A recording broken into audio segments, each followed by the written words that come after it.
జనగామ జిల్లా స్టేషన్ గన్పూర్ మున్సిపాలిటీలోని చాగల్లు గ్రామంలో ప్రధాన రహదారిపై పొగాకు తగలబెట్టిన నిరసన తెలియజేశారు. ఈ సందర్భంగా ఆకుల నరసింహ మాట్లాడుతూ డెక్కన్ బీఎస్టీ కంపెనీలు మేనేజర్లు బ్రోకర్లు క్వింటాల్కు 18,000 ధర పలుకుతుందని రైతులను నమ్మించి వారి వద్ద ఉన్న పొగాకు నారు రైతులకు అంటగట్టారని, ఇప్పుడు పొగాకు కొనకుండా రైతులను మోసం చేశారంటూ రైతులు రోడ్డుపై పొగాకు తగలబెట్టి నిరసన తెలిపారు. ప్రభుత్వం స్పందించి రైతులను నష్టపరిచిన కంపెనీలపై చర్య తీసుకుని రైతులకు నష్టపరిహారం ఇచ్చి ఆదుకోవాలన్నారు. ఈ కార్యక్రమంలో పొగాకు రైతులు స్థానికులు పాల్గొన్నారు.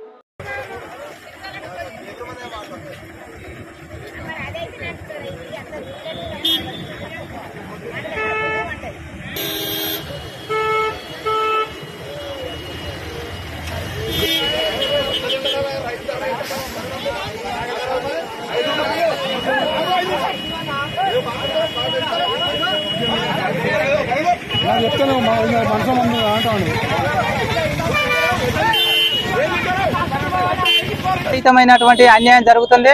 అయితే ఈ అన్యాయం జరగడానికి మెయిన్ కారణం ఏంటంటే పొగాకు కంపెనీలు వాళ్ళ స్వలాభాల కోసం అమాయకమైనటువంటి రైతులను వాళ్ళకు ఎక్కువగా కల్టివేషన్ చేసుకోవడానికి ప్రయత్నం చేశారు. అయితే కంపెనీ బోర్డుకు సంబంధించి తెలంగాణ కానీ కర్ణాటక కానీ ఆంధ్రప్రదేశ్ కానీ బోర్డు చైర్మన్ తెలంగాణకు సంబంధించి 80 మిలియన్ టన్నుల కొంటానని మొదట్లో జూన్ ఫస్ట్ వీక్ లో చెప్పాడు. కర్ణాటక 120, ఆంధ్రప్రదేశ్ 120 మిలియన్ టన్నులు కొంటామన్నారు.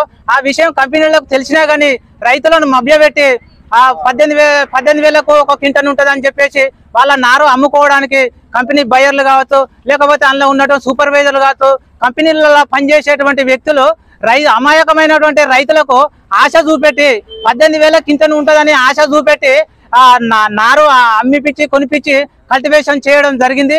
అమాయకమైనటువంటి రైతులకు 18,000 ఉంటుందన్న ఆశతోటి ఈ రోజు చాలా మంది మన స్టేట్ లో అత్యధికంగా కల్టివేషన్ చేశారు. అది కంపల్సరీ కంపెనీలకు తెలుసది. ఎందుకంటే కంపెనీ నారు పోసేటోళ్ళు కానీ కంపెనీ నారు పొగాకు కొనేటోళ్ళకి కానీ వాళ్ళకి అండర్స్టాండింగ్ ఉంది. ఎందుకంటే పోయించేది వాళ్ళే కాబట్టి. ఇప్పుడు కంపెనీ ప్రైవేట్ వ్యక్తులు కనుక పొగాకు నారు పోసినట్టు అయ్యిందంటే ఒక బెడ్కు 500-1000 రూపాయల కమిషన్ అనేటువంటిది కంపెనీలో ఉన్నటువంటి సూపర్వైజర్లకు మరి కంపెనీ బయర్లకు కంపల్సరీ వాళ్ళకు ఉంటుంది. ఒక వ్యక్తి ప్రైవేట్ సంస్థకు ఉన్నటువంటి ఒక వ్యక్తి ఒక 100 బెడ్లు 200 బెడ్లు ఒక 3 ఎకరాలు 4 ఎకరాలు కనుక పొగాకు పోస్తే వాళ్ళకు ఒక 20 బెడ్లు 10 బెడ్లు వాళ్ళు కంపెనీలో ఉన్నటువంటి సూపర్వైజర్లకు ఇవ్వడం జరుగుతుంది. సీక్రెట్ ఇంక్లూడింగ్ జరుగుతుంది. అది రైతులకు తెలియదు. అయితే వాస్తవానికి ఏంటంటే కంపెనీలో బాండ్ అనేటువంటిది ఉన్నది కాబట్టి పెట్టిళ్ళు. కంపెనీ వాళ్ళు ఖచ్చితంగా మొదలు ఇన్ఫార్మ్ చేయాలి. మన పొగాకు బోర్డుకు చైర్మన్ అనేటువంటి ప్రస్తుతం శివకుమార్ ఉన్నాడు. అదివరకు ఉన్నటువంటి పొగాకు బోర్డు చైర్మన్ చెప్పిండు 80 మిలియన్ టన్నులే తెలంగాణ కొంటాం, 120 మిలియన్ టన్నులు కర్ణాటక కొంటాం, 120 మిలియన్ టన్నులు ఏపీకి కొంటాం అన్నాడు.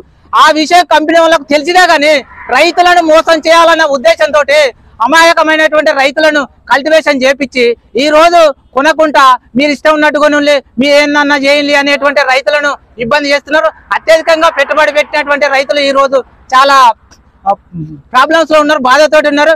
కాబట్టి ఖచ్చితంగా గవర్నమెంట్ వీళ్ళ మీద యాక్షన్ తీసుకోవాలి. నేను చెప్పేది కనుక అబద్ధం అయితే సిబిఐ ఎంక్వైరీ వేయండి. ఇప్పుడు రాఘపూర్లో కానీ రౌనత్పల్లిలో కానీ స్టేషన్ గన్పూర్లో కానీ అక్కడ యాదాద్రి కాడ కానీ పాలకుర్తిలో కానీ ప్రతి మండలాలల్లా నారు ఎలాగా అమ్ముడు పోవాలి అని వాళ్ళు ఇంక్లూడింగ్ మీటింగ్లు పెట్టుకొని రైతులను మోసం చేసే కుట్రలు జరిగినాయి. అసలు ఈ కుట్రలు జరగడానికి మెయిన్ కారణం ఏంటంటే కంపెనీ వాళ్ళు ఫస్ట్ రైతులు పొగాకు పెట్టినప్పుడు రాలేదు, నార్లు దక్కలేదు, ఆ పొగాకు రాలేదు కాబట్టి వాళ్లకు లైసెన్స్ ఉంటది. అంతర్జాతీయ మార్కెట్ లో లైసెన్స్ ఉంటది. లైసెన్స్ ఉన్నప్పుడు ఒక లైసెన్స్ ₹1 కోటి దాకా ఉంటది. వాళ్ళ లైసెన్స్ ను కవర్ చేసుకోవడానికి కోసం, వాళ్ళ లైసెన్స్ టార్గెట్ రీచ్ చేయడానికి కోసం ఈ రోజు అమాయకమైనటువంటి రైతులను కల్టివేషన్ లోకి దించిళ్ళు. లాస్ట్ టైం కొన్నారు, అందరూ కొన్నారు. ఆ రోజు లాస్ట్ టైం రేట్ ఉన్నది 15,000 16,000 నడిచింది. ఈ రోజు 18,000 ఉంటదన్న విషయం పొగాకు బోర్డు చైర్మనే చెప్పలేకపోయిండు. మరి ఈ కంపెనీలు ఉన్నటువంటి వీళ్ళు ఎలా చెప్తారండి? పొగాకు బోర్డు ప్రజెంట్ ఉన్నటువంటి పొగాకు బోర్డు 3 రాష్ట్రాలకు చైర్మన్ శివకుమార్ ఉన్నాడు ప్రజెంట్ గా. ఆయనే 18,000 డిక్లేర్ చేయలే. ఫస్ట్ జూలైలో పొగాకు వచ్చినప్పుడు వాళ్ళే రేట్ డిక్లేర్ చేయనప్పుడు ఇక్కడ ఉన్నటువంటి మా డక్కన్ కంపెనీకి సంబంధించిన కిరణ్ కుమార్ కావచ్చు, ఇక్కడ ఉన్నటువంటి సత్యనారాయణ కావచ్చు, రమేష్ కావచ్చు, కంపెనీలో పనిచేసేటోళ్ళు సుత ఈ రోజు పొగాకు నారు అమ్మడానికి ప్రయత్నం చేసేళ్ళు. ఎలా చేస్తారు? అది కంపెనీ వర్క్ చేసుకోవాలి. రైతు పని చేస్తాడు, కంపెనీ వాళ్ళు కంపెనీ పని చేసుకోవాలి. వాళ్ళు బిజినెస్ చేసి వాళ్ళ నారు అమ్మడానికి ప్రైవేట్ సంస్థలతో నార్లు ఓయించి వాళ్ళకు లాభాలతోటి వాళ్ళ కమిషన్ల కోసమే ఈ రోజు పొగాకు